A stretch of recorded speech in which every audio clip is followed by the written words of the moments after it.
Olá, seja sempre muito bem-vindo, bem-vinda a este canal que busca ser sempre interativo, participativo, diretamente de Dois Córregos, interior de São Paulo. Peço licença para falar com você, onde quer que você esteja me vendo.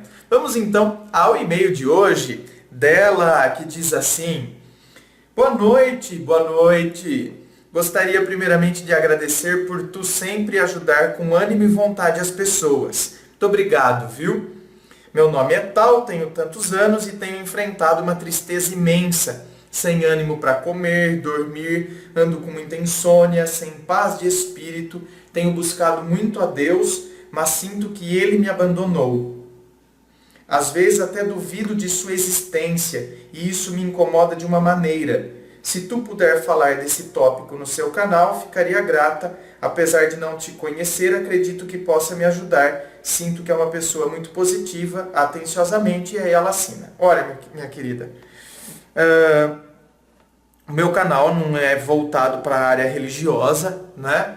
Então, quando você diz assim, até duvido da existência, sinto que Deus me abandonou. Você tem que perceber o seguinte: e você se abandonou? Certo? Então aqui eu não vou entrar em âmbito religioso. E você? Se abandonou? Você sente que você está do seu lado? Por que você se sente vazia? Por que essa sensação de vazio? De onde vem? Em qual momento começou? Em que momento eu comecei a me sentir vazio? Gente, nós temos que fazer uma análise da nossa própria vida.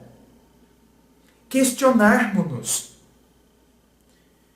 Quando nossos professores, eu já falei isso em outro vídeo, acho que ano passado, mas vale a pena falar de novo então. Quando nossos professores de história, ao menos na minha época faziam, né? Não sei se fazem isso ainda hoje, acredito que sim. Fazem aquela linha do tempo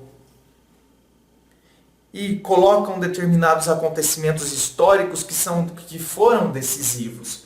Só que é lógico, aquele acontecimento, ele é um divisor de águas, mas ele é na verdade consequência de todo um processo que já vinha acontecendo. Então, por exemplo, Revolução Francesa. É um acontecimento, é um marco, 1789. Então, quer dizer, só que aí a gente percebe que, na verdade, a Revolução Francesa é este evento histórico, mas que é consequência de uma série de coisas que já vinham acontecendo. E aquilo ali é só, na verdade, o estopim de tudo. De todo um processo de insatisfação e de questionamento da própria realidade e de insatisfação com a realidade do que vinha acontecendo. Na nossa vida, às vezes a gente tem que fazer essa linha histórica, perceber quais são determinados acontecimentos e fatos pontuais e que são divisores de água na nossa vida, porém, às vezes a gente só fica focado naquele fato, aquela pessoa que fez aquilo comigo, e a gente não percebe também todo um processo de como enxergávamos a vida. E por que aquele fato nos trouxe tanta tristeza? E por que diante daquele fato a gente não soube resolver? A gente começa a fazer questionamentos. Por que eu, a partir daquele fato, me tornei uma pessoa fria? O que eu posso fazer a partir daquele fato? Comigo mesmo, eu comigo mesmo, qual a interpretação que eu devo dar? Será que eu não tenho que reinterpretar? Aquele fato aconteceu lá no passado e eu continuo trazendo ele hoje vivo no presente? Por que eu não deixo ele lá no passado, reinterpreto a partir do hoje e do que eu quero estabelecer para a minha vida? Entende? Aí a gente começa a rever nossas próprias características e quem somos. E se eu não estou me abandonando? Eu sinto que Deus me abandonou. Por que eu tenho a sensação que Deus me abandonou? Será que não é porque eu estou me abandonando? Será que não é porque eu estou passando por uma situação? Veja bem, repito, eu não estou aqui para falar de aspecto religioso, mas se você pegar então, olha, isso me veio agora. Se você pegar o próprio, já que você citou eventos religiosos, então eu vou citar também, por vezes, quando nós estamos passando por essa, a gente acha que Deus nos abandonou, mas na verdade a gente tem que avaliar o que está acontecendo com a gente. Jesus Cristo, meu Deus do céu, né?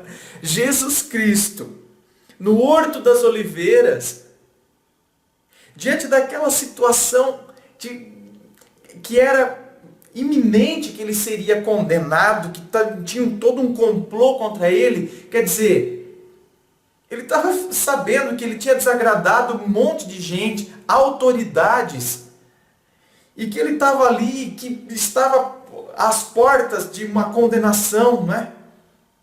De uma condenação pesada. A cruz era a condenação imposta pelo Império Romano. Era um símbolo de humilhação. Tanto que tinha 2 ladrões, né? Um à sua direita, outro à sua esquerda. Porque a cruz era a condenação para as pessoas consideradas aí que tinham praticado crimes. E o castigo imposto pelo Império Romano. Então, quer dizer, diante de uma coisa tão vergonhosa que se apresentava diante dele, e ele pensa também, né, que ele está sozinho.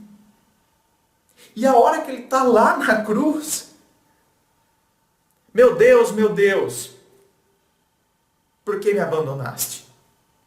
A sensação de abandono. Diante daquela situação que estava acontecendo com ele. De uma situação de dor. Às vezes as nossas dores são emocionais. São situações que estão acontecendo conosco. São as cruzes nas quais estamos. As cruzes emocionais. As cruzes das nossas emoções.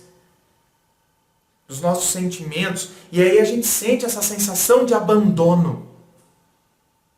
Essa sensação de vazio. Essa sensação de que não tenho ninguém mais ao meu lado. Nem aquele que me criou. Isso para os religiosos, né? Eu também acredito na existência de Deus. Muita gente não acredita. E não é porque a pessoa não acredita na existência de Deus que ela não vai passar por essa situação e sensação de abandono. Entende?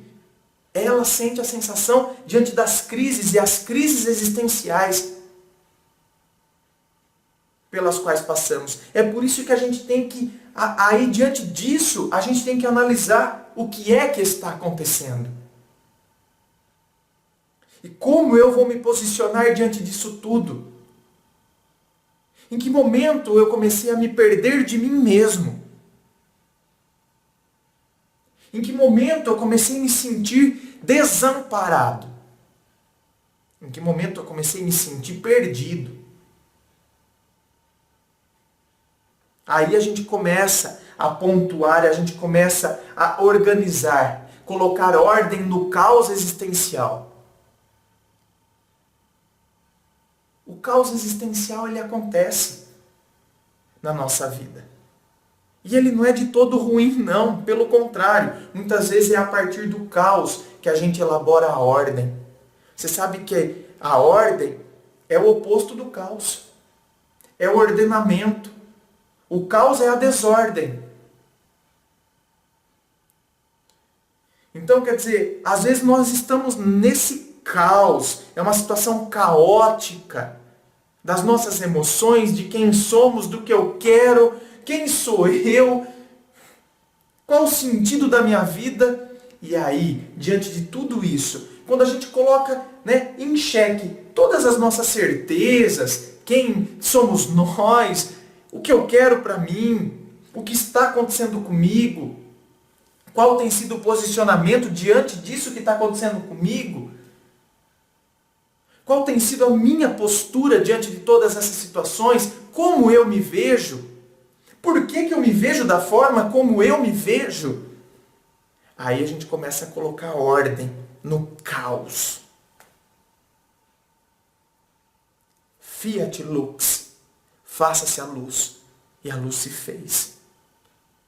Então a gente tem que colocar organização e colocar luz dentro do nosso próprio mundo, dentro do nosso próprio eu.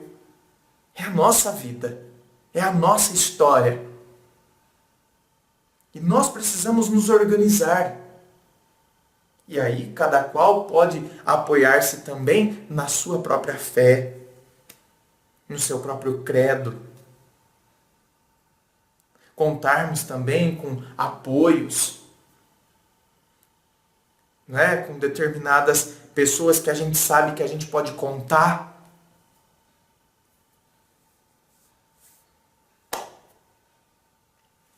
Certo? É isso que eu tenho que lhe dizer. Este processo é um processo que eu considero que ele não é improdutivo. Ele pode ser produtivo na nossa vida. Sabe? Quando uma pastagem ela é totalmente queimada, depois ela começa a brotar verdejante. Então, às vezes a gente precisa fazer toda uma reestruturação da nossa vida. A partir da desestruturação na qual nos encontramos. A gente precisa se reestruturar. Somos chamados a uma reorganização a partir da desorganização. Somos chamados à ordem a partir do caos no qual a nossa vida se encontra muitas vezes, a nossa vida interna. O caos interno. E aí somos chamados à ordem, à organização. E nós é que temos que colocar ordem nisso tudo. Muitas vezes procurar uma terapia, procurar um auxílio de um psicólogo, de um terapeuta, para auxiliar nesse processo todo. E fazer esse processo, eu comigo mesmo. Essa busca interior. A organização do próprio eu. Inscreva-se, eu fico aqui aguardando a sua inscrição. Participe do Facebook, curta, dê um like, dê um like, né, lá no meu Facebook, a minha página no Facebook. A Peixa também tem perfil no Facebook. Participe de todas as sessões que constituem o canal Ponto de Vista aqui no YouTube. Tem Twitter, tem Instagram. No Instagram eu coloco fotos que muitas vezes não posto no Facebook. Então, você quiser me adicionar, me seguir lá no Instagram também, esteja à vontade. Muito obrigado e um forte abraço.